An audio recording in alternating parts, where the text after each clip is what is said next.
Iran எதுக்காக துபாயை மட்டும் குறி வச்சு இந்த அடி அடிக்கிறாங்க அப்படின்னு பார்க்கும்போது, துபாயை மட்டும் இல்ல, ஐக்கிய அரபு அமீரகம் அதையும் தாண்டி பஹ்ரைன், இந்த 2 நாடுகளையுமே ஈரான் மிகப்பெரிய அளவுல தாக்குறாங்க. பஹ்ரைன், ஐக்கிய அரபு அமீரகம் இவங்க 2 பேரும் தான் டொனால்ட் ட்ரம்ப் கொண்டு வந்த ஆபிரஹாமிக் அக்கார்டுக்கு கீழே இஸ்ரேல் கூட முதல்ல அவங்களுடைய தூதரக உறவை புதுப்பிச்சுக்கிட்டாங்க. அதையும் தாண்டி துபாய், அபுதாபி இந்த மாதிரியான யுனைடெட் அரப் எமிரேட்ஸினுடைய நகரங்கள் பெட்ரோலினுடைய இன்கமையும் தாண்டி பல டிபார்ட்மெண்ட்டுகளில் இந்த உலகத்தினுடைய பவர் ஹவுஸாக இருந்துகிட்டு இருக்கு. Finance, technology, fintech, aviation, logistics, trade அப்படின்னு சொல்லிக்கிட்டே போகலாம். ஒட்டுமொத்த ஈஸ்ட்டுக்கும் வெஸ்ட்டுக்கும் உலகத்தினுடைய ஒரு டிரான்சிஷன் ஹப்பாக இருந்துகிட்டு இருக்கு துபாயினுடைய ஏர்போர்ட்.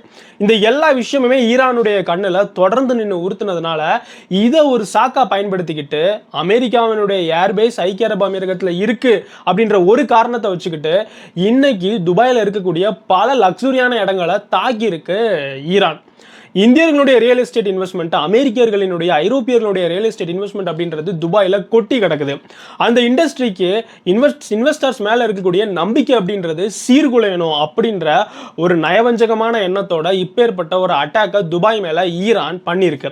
அதையும் தாண்டி துபாயை பொறுத்தளவுக்கு அங்கே சுத்தமான ஏரும் ரொம்ப பாதுகாப்பான நகரம் உலகத்திலே அப்படின்ற ஒரு பேரை வாங்கினதாகவும் இருக்கு.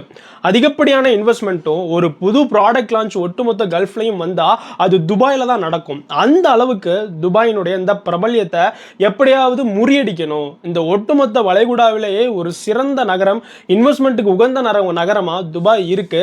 ஸோ இந்த எல்லா விஷயங்களும் தான் இந்த அளவுக்கு துபாய்க்கு எதிராக ஈரான் செயல்படுறதுக்கு ஒரு மிக முக்கியமான காரணமாகவும் இருக்கலாம் அப்படின்னு அரசியல் வல்லுநர்களால் யூகிக்கப்படுது.